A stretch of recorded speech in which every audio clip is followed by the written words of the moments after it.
Imagine working yourself to the bone for a boss who takes credit for your work, only to plot your firing while you're in the hospital. That's the nightmare Sarah faced with her boss, Pamela. But Sarah didn't just take it. She turned the tables in a way Pamela never saw coming. Stay with us for a story of betrayal, resilience, and justice served cold. If you've ever had a boss who made your life miserable, this story will hit home. Smash that like button if you're ready for some workplace revenge. Subscribe for more epic Reddit tales. And let's dive into Sarah's journey from victim to victor. Sarah's career was her pride. At 32, she was a marketing manager at a mid-sized retail company in Chicago, known for its trendy stores and bustling online presence. Her office was a whirlwind of activity, clicking keyboards, ringing phones, and the hum of creative energy. Sarah thrived on it, managing everything from website merchandising to advertising campaigns. She'd spent a decade honing her skills, pouring her heart into every project, dreaming of one day leading her own team. But when Pamela joined as vice president of marketing and sales, everything changed. Pamela, in her 40s, was rumored to be the company's fourth choice for the role, hired to appease shareholders rather than for her skills. She swept into the office with an air of entitlement, her designer heels clicking, her smile more calculated than warm. Sarah, ever the people pleaser, hoped to impress her new boss. But Pamela had other plans. From the start, Pamela was a nightmare. She'd roll in after 10 a.m., sipping overpriced coffee, while Sarah and her team scrambled to meet deadlines. Pamela's business lunches stretched for hours, and she spent company funds on lavish events that did little for sales. Worse, she relied on Sarah to do her job, writing her emails, managing budgets, and fixing her mistakes. "Sarah, you're so good at this," Pamela would say, her tone patronizing. "Just handle it for me, okay?" Sarah's days grew grueling. She worked 12-hour shifts, often on weekends, her laptop glowing late into the night. Her husband, Tom, noticed the toll. "You're killing yourself, Sarah," he said, his voice heavy with worry. "This isn't worth it." But Sarah felt trapped. She loved her job and couldn't afford to lose it. The breaking point came during the holiday season, Pamela's first major test. She ignored Sarah's carefully planned promotions, changed visuals at the last minute, and hired her friends as agencies, wasting thousands. Sales tanked, and Pamela blamed Sarah. "You need to step up," she snapped in a meeting, her eyes cold. Sarah's cheeks burned as her colleagues exchanged awkward glances. The stress was relentless. Sarah barely slept, her mind racing with tasks. One evening she collapsed at home, racked with fever and pain. Tom rushed her to the hospital, where doctors diagnosed sepsis, likely triggered by exhaustion. "You need rest," the doctor said firmly. "Your body can't handle this." Sarah spent days in the hospital, hooked to IVs, her mind still on work. While recovering, Sarah checked her work emails from her hospital bed, a habit she couldn't break. What she found made her blood run cold. Pamela had emailed her friends, complaining about Sarah's absence. "She's left me in a mess," one email read. "I can't find her files and sales are down. I need to get rid of her." Another suggested framing Sarah for theft or misuse of resources to justify firing her. Sarah's hands trembled as she read the words, her heart pounding with betrayal. She confided in her friend and coworker, Rachel, over a shaky phone call. "She's trying to ruin me," Sarah said, her voice breaking. Rachel was furious. "You've been carrying her this whole time, Sarah. You can't let her do this." Sarah's fear turned to resolve. She'd always been a people pleaser, but this was too much. She spent her recovery gathering evidence. Emails where Pamela instructed her to edit budgets to hide overspending, unedited budgets with Pamela's handwritten notes, and the email threatening her job. She saved everything, her determination growing with each file. Back at work, Pamela tightened her grip. She took budget management from Sarah, ordering her to drop invoices directly to accounting without discussion. "Just do what I say," Pamela snapped, her tone dripping with disdain. But Sarah had a plan. She visited Lois, the accountant, a no-nonsense woman in her 50s who'd always been kind to Sarah. "Lois, I need you to see something," Sarah said, her voice steady despite her nerves. She handed over the invoices, along with a folder of evidence: Pamela's emails, the unedited budgets, and her handwritten notes. Lois's eyes widened as she read. "This is serious, Sarah," she said, nodding. "I'll take care of it." Within a week, Pamela was gone. The CEO called Sarah into his office, apologizing profusely. "We had no idea," he said. "You've been invaluable to us." They offered her a paid week off, which she used to recharge with Tom and their kids. Sarah stayed another year before moving to a new company, where she thrived as a sales and marketing manager under a supportive boss, Mike. Years later, Sarah was hiring for her team when a familiar name appeared in the applicant pool: Pamela. Her resume claimed an 87% holiday sales growth. Sarah's work stolen. Sarah's heart raced with a mix of anger and satisfaction. She disqualified Pamela's application without hesitation, ensuring Pamela would never work under her again. Pamela's firing was a triumph. Her smug confidence shattered as she left the company in disgrace. But rejecting her job application years later was the final blow. Sarah imagined Pamela's shock, her resume tossed aside, her lies exposed. Sarah felt a surge of empowerment. She'd not only survived Pamela's betrayal but ensured justice followed her. Sarah's story is a testament to the power of standing up for yourself. By exposing Pamela's misconduct, she reclaimed her dignity and protected her career. Sometimes the best revenge is proving your worth and letting karma handle the rest. If Sarah's story gave you chills, smash that like button and tell us in the comments. What's the most satisfying workplace revenge you've ever heard? Subscribe for more stories of justice served, and we'll see you in the next one. Imagine pouring your heart into your work, only to have your boss undermine you at every turn because you're a woman. That's the daily battle Lisa fought at TechCorp. But when she'd had enough, she didn't just walk away. She built an empire and brought her toxic boss to his knees. Stay with us for a story of grit, strategy, and the sweetest revenge. If you've ever been dismissed or disrespected at work, this story will light a fire in you. Smash that like button if you're ready for justice.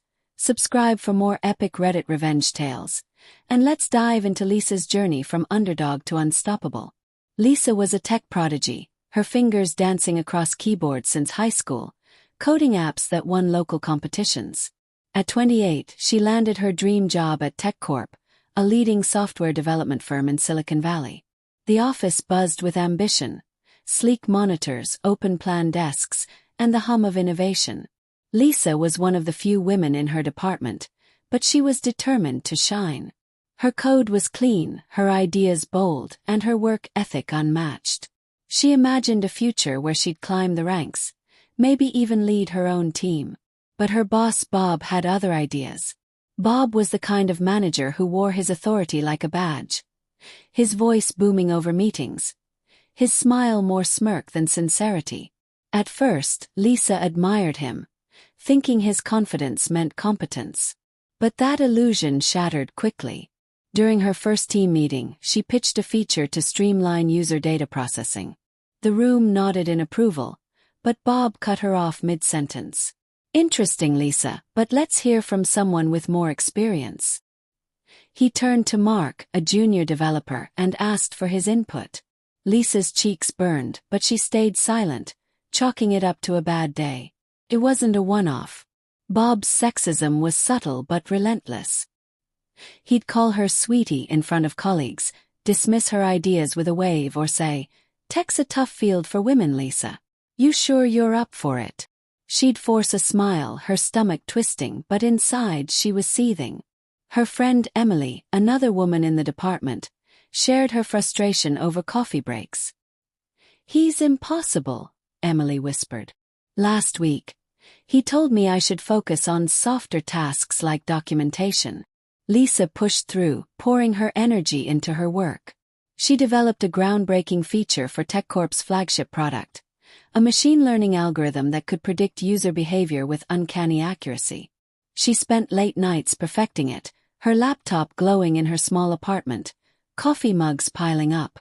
When she presented it in a meeting, the team was impressed. but Bob leaned back, smirking. "Nice work, Lisa, but I've been thinking about something like this for a while." He pitched her idea to the CEO the next day, claiming full credit. The feature became a hit, earning Bob a $50,000 bonus and a promotion to vice president. Lisa got nothing, not even a mention. The betrayal stung. Lisa sat at her desk that night, the office empty, her reflection staring back from her monitor. She felt invisible, her talent buried under Bob's ego. She considered quitting but loved tech too much to walk away. Her parents, who'd always cheered her ambition, called that weekend. "You're stronger than this, Lisa," her mom said. "Don't let one jerk dim your light." Lisa confided in her mentor Jane, a former TechCorp employee who'd left to start her own startup. Over coffee in a bustling cafe, Lisa poured out her story. Bob's comments, the stolen ideas, the missed promotions. Jane's eyes narrowed. "Lisa, you're too talented for this. You can stay and fight or you can leave and thrive. But if you leave, do it on your terms." Those words lit a spark. Lisa decided to leave TechCorp, but not quietly.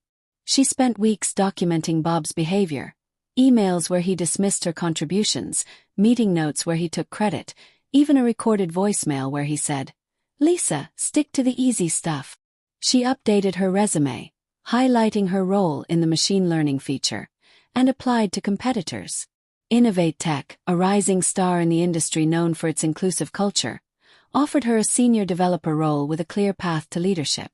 Lisa accepted, her heart racing with possibility. Before leaving TechCorp, she confronted Bob in his office. Her voice was steady, her logbook in hand. "Bob, I know you've been stealing my ideas and undermining me because I'm a woman. It's not right, and I have proof." She showed him the log, his face reddening as he scanned the pages. "You're paranoid, Lisa," he snapped, but his voice wavered. "I'm leaving," she said. "But this isn't over." On her last day, Lisa packed her desk, her colleagues watching quietly. Sarah, a junior developer, pulled her aside. "You're so brave, Lisa. Bob's been awful to all of us, but you stood up to him." Lisa hugged her. "You can too, Sarah. Don't let him win." At Innovate Tech, Lisa found a new world. Her boss, Maria, was a powerhouse who valued her input. "Lisa, your reputation precedes you," Maria said in their first meeting. "Let's see what you can do." Lisa thrived, her ideas driving projects that won industry awards.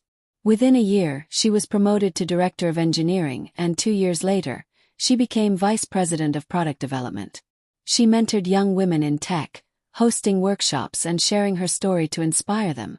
But Lisa hadn't forgotten TechCorp. She heard rumors of its struggles, missed deadlines, unhappy clients, and a toxic culture under Bob's leadership. She saw her chance. She reached out to her former colleagues, many still miserable under Bob. "Come to Innovate Tech," she told Tom, a talented coder. "Better pay, better projects, no Bob." Tom laughed. "You had me at no Bob." One by one, key team members joined her, leaving TechCorp scrambling. Lisa also targeted TechCorp's clients. She contacted John, an account manager at a major bank, a longtime TechCorp client. "John, Innovate Tech's platform is faster, more secure, and has features TechCorp can't match," she said, demoing her latest project. John was skeptical but impressed, and soon the bank switched to Innovate Tech. Other clients followed, drawn by Lisa's reputation and Innovate Tech's innovation. TechCorp's losses mounted. At a tech conference, Lisa ran into Sarah, who shared the news. "Bob's gone. The board fired him after clients and staff kept leaving. They called him a liability." Lisa smiled, a weight lifting. "Karma's patient, but it always delivers." Lisa's rise to VP was her ultimate victory. She'd turned Bob's dismissal into her triumph, proving her worth in an industry that tried to sideline her. As she led her team at Innovate Tech, she knew she'd built something better, a place where talent, not gender, defined success. Bob's firing was the cherry on top, his smug facade shattered by the consequences of his actions. Lisa's story shows that revenge doesn't always mean destruction. It can mean building something better. By leaving a toxic workplace and succeeding on her own terms, she not only reclaimed her power but lifted others up too. Sometimes the best way to win is to outshine those who try to hold you back. If Lisa's story gave you chills, smash that like button and tell us in the comments. What's the most satisfying workplace revenge you've ever heard?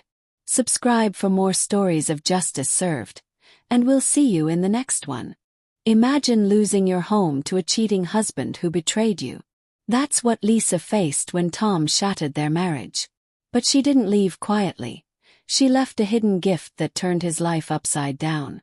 Stay with us for a story of heartbreak, cunning, and a revenge that stinks to high heaven. If you've ever wanted to get even with someone who wronged you, this story will hit the spot.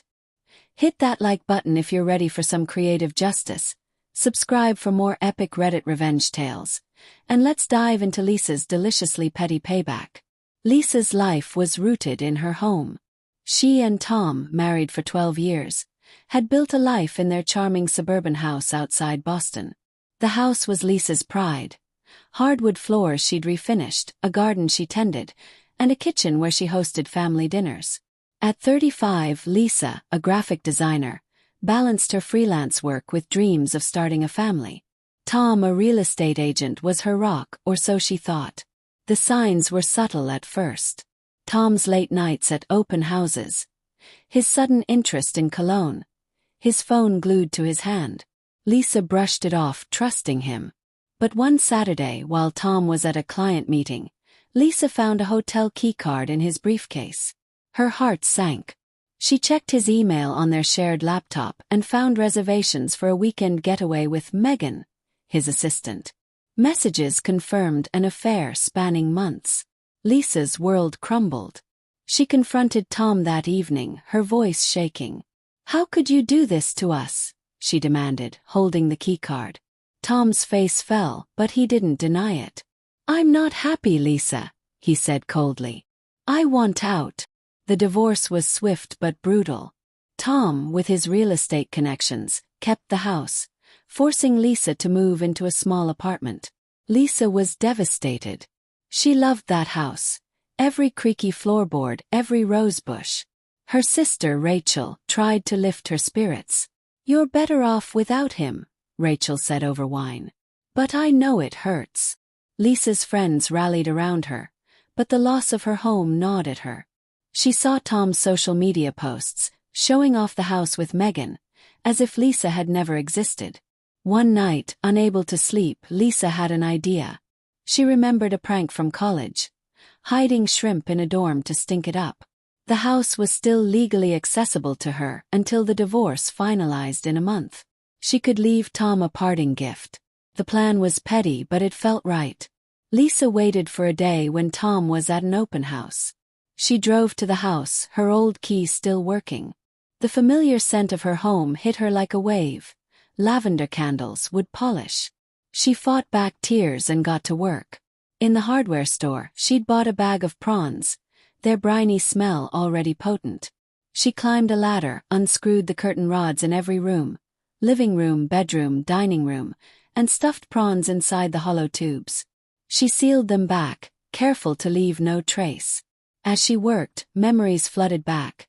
Thanksgiving dinners, movie nights, the day they moved in. Each prawn was a small act of defiance, a way to reclaim her space. She finished in an hour, her hands smelling of seafood, her heart oddly light. She locked the door and drove away, knowing the prawns would rot slowly, their stench creeping into Tom's life. Weeks later, Lisa heard through a mutual friend that Tom was frantic. "The house smelled like death," he complained. He hired cleaners, replaced air filters, but the odor persisted. Lisa smiled, imagining him tearing his hair out. Months later, Rachel called with news. Tom had replaced the carpets, thinking they were the source, but the smell lingered. He sold the house at a $50,000 loss, unable to explain the stench. Tom's defeat was Lisa's victory. The house he'd fought to keep became his nightmare, a stinking reminder of his betrayal. Lisa, hearing of his loss, felt a rush of satisfaction. She'd left her mark, turning his prize into a burden. Lisa's story shows that revenge can be as simple as a bag of prawns. By striking back, she reclaimed her dignity and let go of the home she loved. Sometimes the best way to move on is to leave a little chaos behind. Transition to next story. Lisa's stinky revenge was genius, but it's not the only tale of justice. Stay tuned for another story of a woman who turned betrayal into triumph. If Lisa's story made you laugh or cheer, smash that like button and share your favorite revenge story in the comments. Subscribe for more tales of justice served, and we'll see you in the next one. Imagine finding out your boyfriend cheated, leaving you heartbroken and alone. That's what Emily faced when Mark walked out. But when she discovered a secret that changed everything, she didn't just move on. She made sure he'd never forget what he lost. Stay with us for a story of betrayal, resilience, and a quiet but devastating revenge. If you've ever been hurt by someone you trusted and dreamed of making them face the truth, this story's for you. Hit that like button if you're ready for justice. Subscribe for more epic Reddit revenge tales. And let's dive into Emily's journey of finding her strength. Emily's life was once a canvas of hope. At 26, she shared a cozy apartment in Chicago with her boyfriend, Mark, a charming graphic designer with a knack for making her laugh. They'd been together for 3 years, building a life of late-night pizza runs, weekend hikes, and dreams of a future together. Emily, a marketing coordinator, loved her job and saw Mark as her partner in every sense, until the cracks appeared. Mark started staying out late, claiming client dinners or work deadlines. His phone was always face down, his answers vague. One evening, while Mark was at a team meeting, Emily found a receipt in his jacket pocket for a dinner for 2 at a romantic restaurant she'd never been to. Her heart raced as she checked his phone, using his predictable password. His birthday. There in his messages were flirty texts with Sophie, a co-worker. "Can't wait to see you again," one read with a heart emoji. Photos confirmed the worst. Mark and Sophie arm in arm at a rooftop bar. Emily's world shattered. She confronted Mark that night, her voice trembling. "How could you do this to me?" she demanded, holding up his phone. Mark's face hardened. "You're overreacting, Emily. It's not what you think." But when pressed, he admitted to the affair, blaming her for being too clingy. The argument ended with Mark packing a bag and leaving, saying, "I need space." Emily was left in their apartment, surrounded by memories of a life that no longer existed. She cried herself to sleep, her pillow soaked with tears. Her best friend, Claire, came over the next day, bringing coffee and comfort. "You deserve better, Em," Claire said, hugging her. "He's not worth this pain." Emily knew she couldn't stay in Chicago, where every corner reminded her of Mark. She applied for a marketing job in Seattle, a city she'd always loved. Within weeks, she was offered a position with a tech startup, and she packed her life into boxes, leaving behind the apartment and the pain. Her parents, supportive but worried, called daily. "You're so brave, honey," her mom said. "This is a fresh start." In Seattle, Emily threw herself into her new life. Her apartment overlooked Puget Sound, and her job was challenging but rewarding. She made friends, joined a book club, and started to feel like herself again. But 3 months after the move, she noticed something off: missed periods, nausea, and sharp pains in her side. Worried, she visited a doctor, expecting a routine checkup. The diagnosis was a shock: an ectopic pregnancy, where the embryo implants outside the uterus, a life-threatening condition. "You'll need an immediate procedure to remove it," the doctor explained gently. Emily sat in the exam room, her hands trembling. She was pregnant with Mark's child, a child she hadn't known about, a child she couldn't keep. The procedure was quick but emotionally grueling. Emily spent days recovering in her apartment, staring at the ceiling, grappling with the loss. Claire flew in to support her, cooking meals and listening as Emily poured out her anger and grief. "He left me to deal with this alone," Emily said, her voice breaking. "He doesn't even know." As she healed, Emily's sadness turned to resolve. She didn't want Mark back, but she wanted him to face the consequences of his actions. She found the abortion paperwork in her medical file. Clinical, stark, detailing the procedure and its necessity. An idea formed. She logged into Facebook, unblocked Mark, and saw his profile filled with photos of him and Sophie, smiling as if nothing had happened. Her fingers hovered over the keyboard, her heart pounding. She typed a message. "You left me, Mark, but you left this behind too. I hope you're happy with Sophie." She attached a scanned copy of the paperwork, hit send, and blocked him again. The act was quiet, deliberate, and final. Mark's reaction can only be imagined. His face paling as he opened the message, the paperwork staring back, a reminder of the life he abandoned. Emily didn't need to see his response to know it hit hard. She felt a surge of closure, her heart lighter. She'd faced her pain and made sure Mark couldn't ignore his part in it. Emily's story isn't just about revenge. It's about reclaiming your life after betrayal. By sending that paperwork, she didn't just hurt Mark. She freed herself from his shadow. Sometimes the best revenge is showing someone exactly what they lost when they walked away. If Emily's story gave you chills, smash that like button and tell us in the comments. What's the most satisfying revenge you've ever heard? Subscribe for more stories of justice served. And we'll see you in the next one. Picture this. Your ex-mother-in-law turns your entire community against you, sending church friends to your home and workplace to shame you for leaving your cheating husband. That's the nightmare Sarah lived through.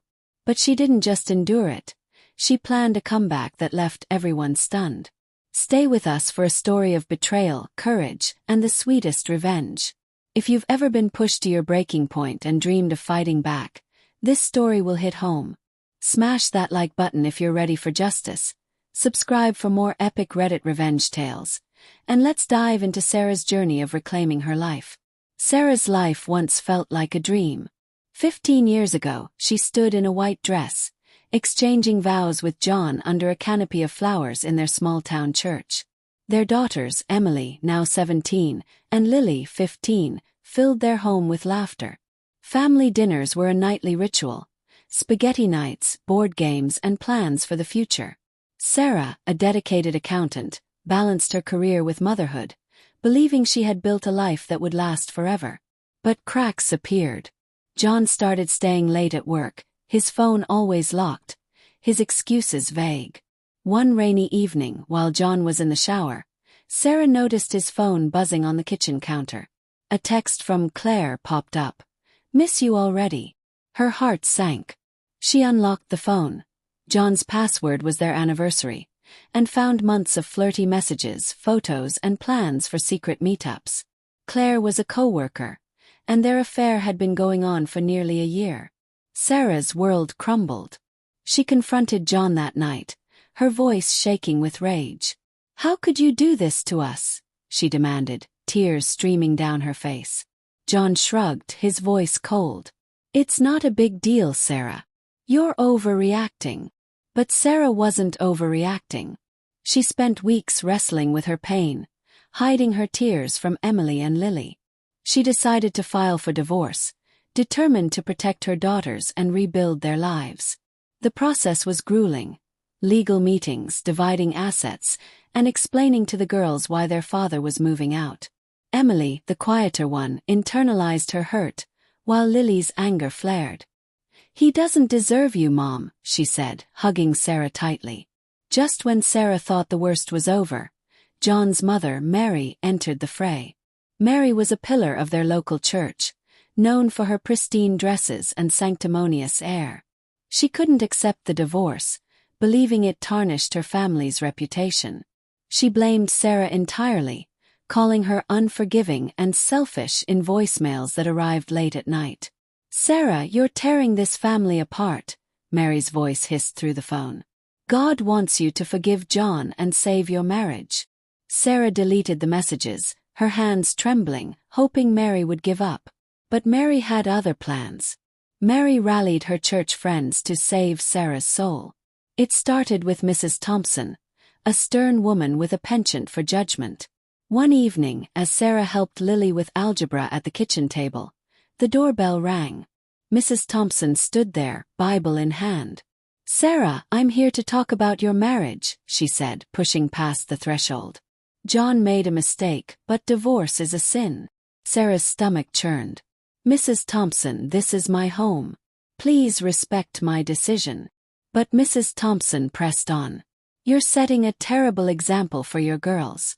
God doesn't approve. Lily, overhearing, stormed into the room. Leave my mom alone, she shouted, her face red.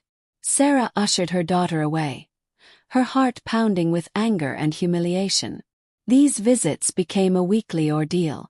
Different church ladies appeared, each with the same script. Forgive John, save the family, don't defy God. Sarah felt like a prisoner in her own home. The harassment escalated to her workplace, a small accounting firm where Sarah managed a team. One afternoon, during a critical client meeting, her receptionist interrupted. Sarah, 3 women from your church are here. They say it's urgent.